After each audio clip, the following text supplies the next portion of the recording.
the broken Kamper cartel. Well, the Kamper's a 2006 VW T5,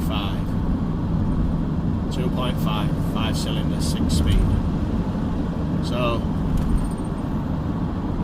it's always broke, or should I say there's something always broken on it.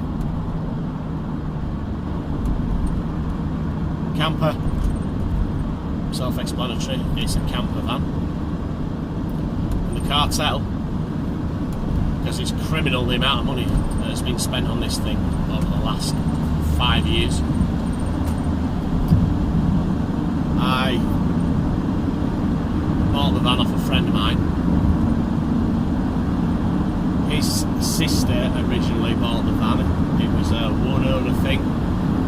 Belonged to a plumber, I think, gas engineer, Scotland way. She bought it for about £6,500. Planned on spending about another six and a half converting it, but that wasn't to be. She ended up putting about £6,500 into the engine and various other things that went wrong with it.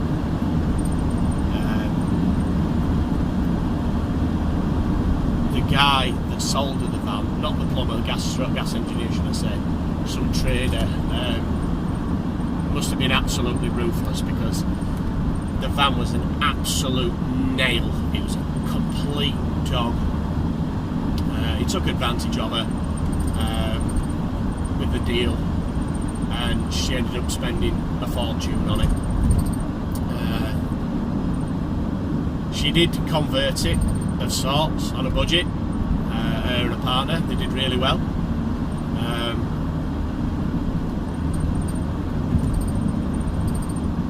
It was never a good starter. It wouldn't start properly. It was just an absolute pig. She couldn't stand the sight of it anymore. She wanted it off her drive. It absolutely broke her heart. As people who are into camper vans and T5s and conversions will well know, these things are absolute money pits. It had broken her financially, and it had just broken her heart more than anything else, and I just don't think she was prepared to put any more money into it. Her brother took it on. He spent a couple of £1,000 on it, and he came to the same conclusion, wasn't prepared to put any more money into it, needed to get out of it. Offered it to me. I bought it off him on the understanding that, you know, I knew what was wrong with it. I knew that it needed a lot of money spending on it, and we came to an agreeable price, and I took over the stewardship of the big silver pig. I've consequently spent untold thousands on it. 3,000 getting it resprayed. New back tailgate. It came out of the factory with a tailgate, it's not a conversion. That, if you've ever bought one, will know there are £1,053 unsprayed. No glass, nothing. That's from Volkswagen. You can only get them from Volkswagen. I had all the wheels media blasted, wet powder coated. I've had the Haldex system, because it is a 4Motion, this one. I've had the Haldex system stripped. I've had a new pump, filters, fluids. Well, it's recently had a clutch because the slave cylinder went. Not just round the corner from home, no, we were in the lakes. So I had to nurse it home. We carried on with the holiday, I just nursed it home. Double declutching, changing up's no drama, you just match your road speed to your revs, I don't have to tell you. And it was the slave cylinder that had gone, but this van being this van, it's inside the gearbox. But while they were in there, I had to put a whole new clutch in, dual mass flywheel, all that good stuff. It's had new cylinder heads, swirl pots, a new turbo, starter motor, battery, alternator, you name it, this thing's had it. and it was still a poor starter. So while they were tinkering around with the greasy bits, I got them to put a new crank position sensor in, because apparently it is a common fault on these. It makes them a bad starter. It makes it appear like the battery's flat when it's not. Anyway, it wasn't that.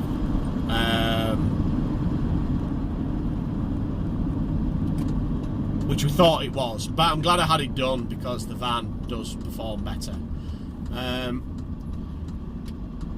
I was a bit stumped as to what it was, so with a little bit of experience in electrics and a multimeter, I found out that it was the connection from the wiring harness, the big thick red cable that goes to the fuse box. It was a high resistant joint on the battery terminal post. That's all it was. I cut it off, I crimped a new big terminal on it, reconnected it, starts up first time every time now. And that's all it was. So happy days. I mean, it's of no comfort to my pal or his sister that it was just literally a 50 pence fix after all the thousands that they'd spent. But this is the world of van to camper conversions. You find out everybody else's bodgery. I have had the van completely stripped underneath, completely blasted underneath. It's either soda or ice crystals, and it's had a 3-part treatment done on the whole chassis with under seal. I don't think it's the Lanagard one. I forgot what it's called. And then it sort of has a hard coating put over it, and it's left to cure for 72 hours. So all the undersides now protected, stop any more rust. To say it's a 2006, there was very little rust on it at all. I've got other plans for the camper. It's getting a diesel heater fitted soon, some new cabinetry to go in. It's going to go on its maiden voyage to Cornwall for a week to 10 days. Me, my partner and the dog. Before then, I'm sure there'll be more videos, and I'll bring you back for the next video when there's something interesting or exciting to see. Cheers.